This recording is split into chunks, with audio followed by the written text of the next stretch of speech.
Phone tapping వ్యవహారం రోజురోజుకు మలుపులు తిరుగుతోంది. ఈ వ్యవహారంలో డీఎస్పీ ప్రణీత్ రావును అరెస్టు చేసి విచారణ చేసిన పోలీసులకు కీలక విషయాలు వెలుగులోకి వచ్చాయి. ఫోన్ ట్యాపింగ్ వ్యవహారంలో ఇంటెలిజెన్స్ మాజీ చీఫ్ ప్రభాకర్ రావు కీలక సూత్రధారిగా తేల్చారు. పోలీసులు A1 గా ఇటు ప్రభాకర్ రావు, A2 గా ప్రణీత్ రావు, A3 గా రాధాకిషన్, A4 గా భుజంగరావు, A5 గా తిరుపతనతో పాటు A6 గా ప్రైవేటు వ్యక్తిని ఎఫ్ఐఆర్లో చేర్చారు. ప్రభాకర్ రావు చెప్పాడనే హార్డ్ డిస్క్లను ధ్వంసం చేసినట్లు పోలీసులు విచారణలో ప్రణీత్ రావు వెల్లడించినట్లు సమాచారం. ప్రభాకర్ రావు కనుసన్నల్లో ట్యాపింగ్ వ్యవహారం నడిచిందన్నారు. ప్రణీత్ రావు ధ్వంసం చేసిన హార్డ్ డిస్క్లను పోలీసులు స్వాధీనం చేసుకుని కీలక సమాచారాన్ని రిట్రీవ్ చేశారు.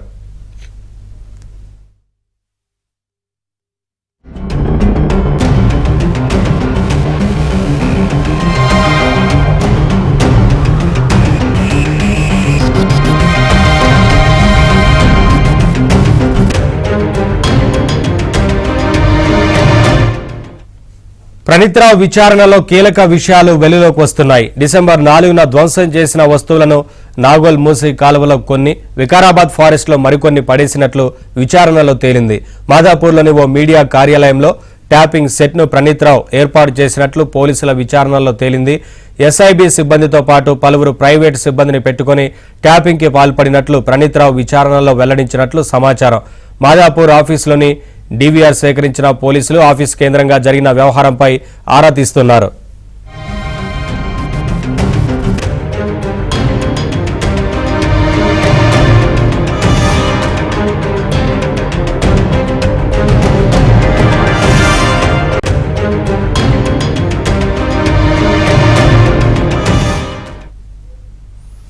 ఇక 2023 అసెంబ్లీ ఎన్నికల సమయంలో వివిధ పార్టీల నేతలు ఎవరితో మాట్లాడుతున్నారో తెలుసుకోవడానికి ప్రయత్నించినట్లు కూడా తెలుస్తోంది. ప్రణీత్ రావు ఫోన్ ట్యాపింగ్ సొంత నిర్ణయంతో జరిగింది కాదని గత ప్రభుత్వంలో కీలకంగా వ్యవహరించిన కొందరు నేతలు ఇందుకు పురిగొల్పినట్లు దర్యాప్తు బృందం భావిస్తోంది.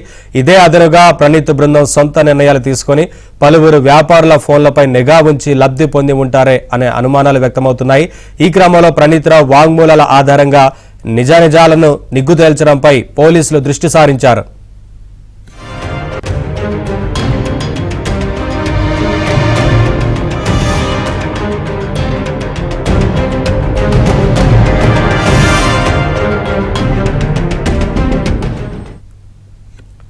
ఈ వ్యవహారంలో ఇప్పటికే ఎస్ఐబి మాజీ chief Prabhakar Rao, Hyderabad task force మాజీ డీసీపీ రాధాకిషన్ రావు, ఓ మీడియా అధిపతి పాత్ర ఉన్నట్లు పోలీసులు తేల్చారు.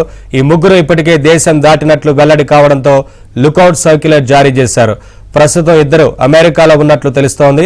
ఇప్పటికే ప్రభాకర్ రావు, రాధాకిషన్ నివాసాల్లో సోదాలు చేసిన పోలీసులు విచారణకు హాజరు కావాల్సిందిగా నోటీసులు ఇచ్చారు. అంతర్జాతీయ విమానాశ్రయాలను అప్రమత్తం చేశారు.